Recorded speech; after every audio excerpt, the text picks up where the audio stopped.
ये है mahindrakuru.com the Brahmastra for success और आप देख रहे हैं न्यूज़ फीवर सबसे पहले और सबसे तेज खबर। आइए चलते हैं 9 जून 2016 की पहली सुर्खी पर।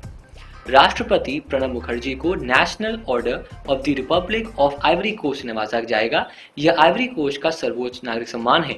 यहाँ जो सवाल बनेगा बेहद सरल बन सकता है। हाल ही में किसे राष्ट्रीय आइवरी कोस्ट गणराज्य के आदेश से सम्मानित किया जाएगा? इसका उत्तर है विकल्प 1 प्रणब मुखर्जी। यहाँ एक और अहम सवाल ये बनेगा कि अवार्ड का नाम क्या है, तो आप देख सकते हैं स्क्रीन पर national order of the republic of Ivory Coast, यह अवार्ड का नाम है। और ध्यान से याद रखिएगा कि अवार्ड से क्वेश्चंस कई बार पेपर में बिल्कुल पूछे गए हैं। आइए बढ़ते हैं अगली सुर्खी पर। भारतीय मूल के प्रख्यात प्रोफेसर लॉर्ड कुमार भट्टाचार्य को विनिर्माण में शानदार योगदान देने को लेकर महारानी एलिजाबेथ द्वितीय ने प्रतिष्ठित रेजियस प्रोफेशनशिप इन मैन्युफैक्चरिंग से सम्मानित किया है।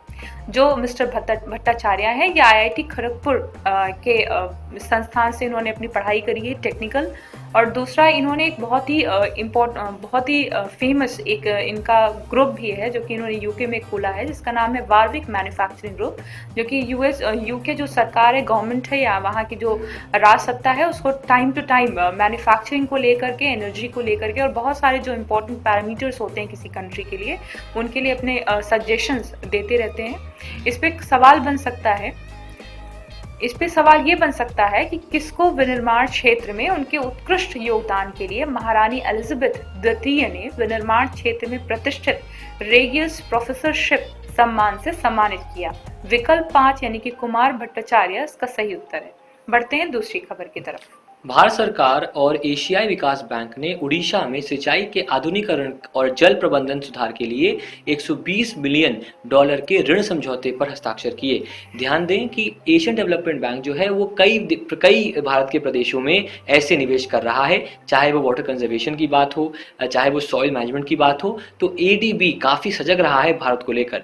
यहाँ जो सवाल बनेगा वो ये रहा, निम्न में से किसने उड़ीसा में सिंचाई के आधुनिकीकरण और जल प्रबंधन सुधार के लिए भारत सरकार के संग $120 मिलियन के ऋण समझौते पर हस्ताक्षर किए? इसका उत्तर होगा विकल्प 4 जो है एशिया विकास बैंक। यहाँ एक और बात ध्यान दीजिएगा कि ये जो बाकी जो 4 ऑप्शंस हैं वो भी आपके काफी बड़े संगठन हैं, उन पर हम डेली बेसिस पर पेश करते हैं KYO नो योर ऑर्गेनाइजेशन, जिसमें हम बात करते हैं उन संगठनों के बारे में जो न्यूज में है या फिर जो महत्वपूर्ण है। तो बिल्कुल उनको पढ़ें, क्योंकि सवाल 1 से 2 बनता है कि उस संगठन के अध्यक्ष कौन है, उस संगठन के निदेशक कौन है, उस संगठन का मुख्यालय कहाँ है, तो उस पर भी आपकी नजर होनी चाहिए। इसलिए डेली बेसिस पर KYO अगर पढ़ेंगे तो इन जैसे सवालों पर आपके जो एक नॉलेज है वो बढ़ जाएगी। आइए बढ़ते हैं अगली सुर्खी पर। राज्य मंत्री स्वतंत्र प्रभार विद्युत, कोयला और नवीन और नवीकरणीय ऊर्जा मंत्रालय श्री पीयूष गोयल ने छत पर सौर ऊर्जा विकसित करने के लिए आयोजित कार्यशाला के दौरान सूर्य मित्र मोबाइल ऐप का लोकार्पण किया। यह ऐप एक उच्च प्रौद्योगिकी मंच है जिसमें कई हजार कॉल को एक साथ संभालने की क्षमता है। सबसे पहले तो सूर्य मित्र मोबाइल ऐप का नाम है, इस पॉइंट पर आप लोगों का फोकस होना चाहिए। दूसरा, सूर्य मित्र मोबाइल ऐप का विनिर्माण किया किसने? ये एक संक्षिप्त रूप है। इसका पूरा नाम है national institute of solar energy, जो कि एक संस्थान है जो कि ministry of new and renewable energy के अंतर्गत अपना काम करता है। दूसरा, ये जो एक इनिशिएटिव लिया गया है श्री पीयूष गोयल के द्वारा, ये मेक इन इंडिया प्रोग्राम जो कि प्रधानमंत्री मोदी के द्वारा शुरू किया गया एक बहुत ही महत्वपूर्ण प्रोग्राम है भारत के अंदर, उसी का एक एग्जाम्पल या कह सकते हैं उसी का एक उदाहरण है। आइए देखते हैं कि इम्पोर्टेंट क्वेश्चन क्या बन सकता है। निम्नलिखित में से किस एप्लीकेशन की पीयूष गोयल द्वारा शुरुआत की गई जो कि एक साथ हजारों कॉल्स को संभाल सकने वाला एक उच्च अंत प्रौद्योगिकी मंच है? विकल्प 2 यानी सूर्य मित्र इसका सही उत्तर है। आइए बढ़ते हैं दूसरी खबर की तरफ। देश के सबसे बड़े पब्लिक सेक्टर बैंक भारतीय स्टेट बैंक की पहली महिला चेयरपर्सन अरुंधति भट्टाचार्य को फोर्ब्स पत्रिका ने वित्त क्षेत्र की 5वीं सबसे शक्तिशाली महिला बताया है।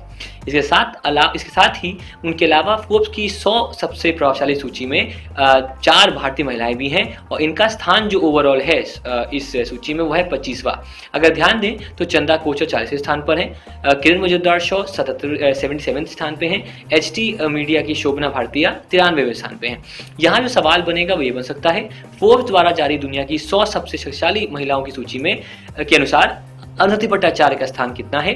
इसका उत्तर है विकल्प 2 जो है 25वां। और एक और यहाँ अहम बात है कि 5वीं सबसे शक्तिशाली महिला भी वो हैं। इस बात को भी आप याद रखिएगा।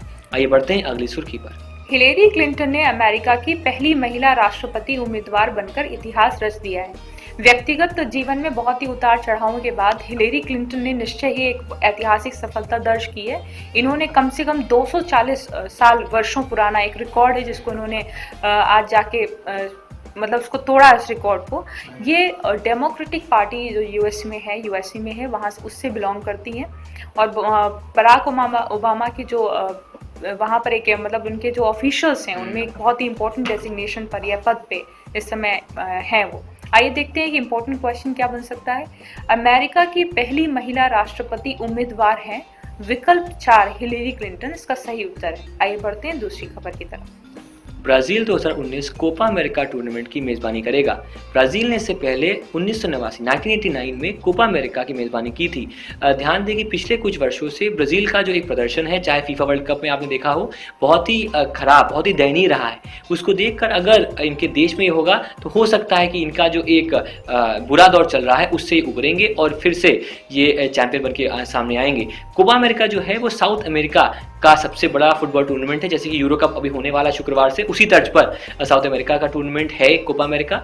इसमें बड़ी बड़ी टीमें भी जीतती हैं और कोलंबिया जैसी टीम भी कई बार बाजी मार जाती है। तो काफ़ी एक एक्साइटिंग सा एक टूर्नामेंट होता है कोपा अमेरिका। आइए देखते हैं सवाल क्या बन सकता है इस पर। कौन सा देश 2019 कोपा अमेरिका टूर्नामेंट की मेजबानी करेगा? इसका उत्तर है विकल्प 5 जो है ब्राजील। चलिए इसी के साथ हम आज की जो चर्चा है उसे अंत करते हैं। उम्मीद करते हैं कि जो ये सुर्खियां हैं वो सवालों के रूप में आने वाले एग्जामिनेशन में आपको दिखेंगी। साथ ही साथ हमारा जो UIIC का बूस्टर है की to UIIC the last hour booster, उसको हमने पब्लिश किया है, बिल्कुल उसको पढ़ें। और साथ में दो और अहम बात, हमारे जो बहुत पॉपुलर वीडियोस हैं, चाहे how to learn general studies हो, चाहे रीअरेंजमेंट का वीडियो हो, उनको ज़रूर देखें। और अलग videos, tips and tricks, talking point, इन सबको भी बिल्कुल देखें, क्योंकि हमारा एक ही मंत्र है, वो मंत्र है आपको सफल देखने का, क्योंकि आपकी सफलता में ही हमारी सफलता है। धन्यवाद।